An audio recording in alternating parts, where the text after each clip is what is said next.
नमस्कार, मी राज आणि शेतीराज यूट्यूब चॅनलमध्ये आपलं स्वागत आहे. तर मित्रांनो, आज सुद्धा खतरनाक बॅटिंग पाण्यानं केलेली आहे. तुम्हाला आज दृश्यामध्ये दाखवतोय. आता हे डोंगर भाग आहे आणि हे शेवटचे एक छोटेसे असे गड्डे, हे जे गड्डे आहे ना, हे गड्डे असे भरलेले आहे की तुम्ही विचार बी करू शकत नाही.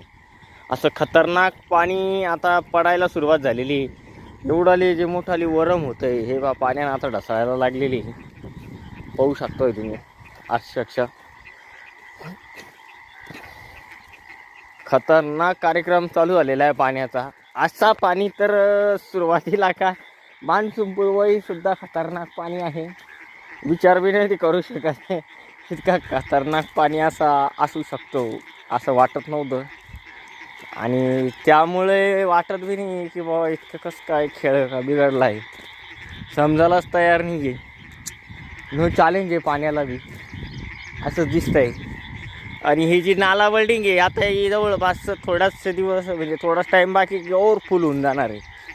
आणि ओव्हरफुल म्हणजे लगेच झाल्यात जा माहिती. आता तिथं थोडंफार दिवसातच सांडातून पाणी निघन. म्हणजे पाणी पडायच्या आधीच सुरुवातीला इतकं खतरनाक एंट्री पाण्याने करेन असं वाटलं नव्हतं. बऱ्याच ठिकाणी पाणी आता हुंदळायला लागलेलं आहे, कुद्या मारायला लागलेलं आहे. काही समजत नाही, इतकं खतरनाक असं कंडिशन पाण्याची झालेली आहे. अजून तर मान्सून यायचाच आहे. तर मान्सून यायच्या आधीच हा खेळ बनला आहे. हे तुम्ही जे पाणी पाहताय हे पाणी नाला बिल्डिंगचं आहे. फुल ओव्हरफुल झालेली नाला बिल्डिंग, ओव्हरफुल. आणि हे पाणी म्हणजे पाणी असं खतरनाक पडू राहिलं तुम्ही विचार बी नाही करू शकत. ही विहीर तर दोनच पाण्यात भरून गेली राव, ओव्हरफुल. याच्यात पक्षी पण मेलेले जरा काय प्रॉब्लेम असेल त्यामुळे टपकलेले आहे. याच्यात काय आलं, अचानक जे पाणी आलं आणि त्या अचानक पाण्यामध्ये जे पक्षी त्यांचे हे ना काय म्हणतात त्याला पारवे, हे पारवे त्याच्यामध्ये होते. त्याच्यामुळे त्यांचं जीवनदान संपावं लागलं आणि ते आता वर आलेले आहे.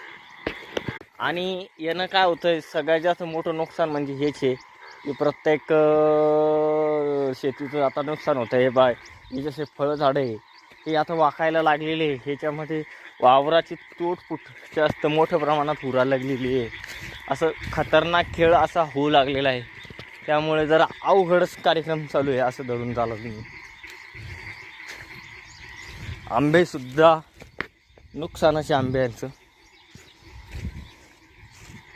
फायदा नाही आहे, नुकसानच आहे.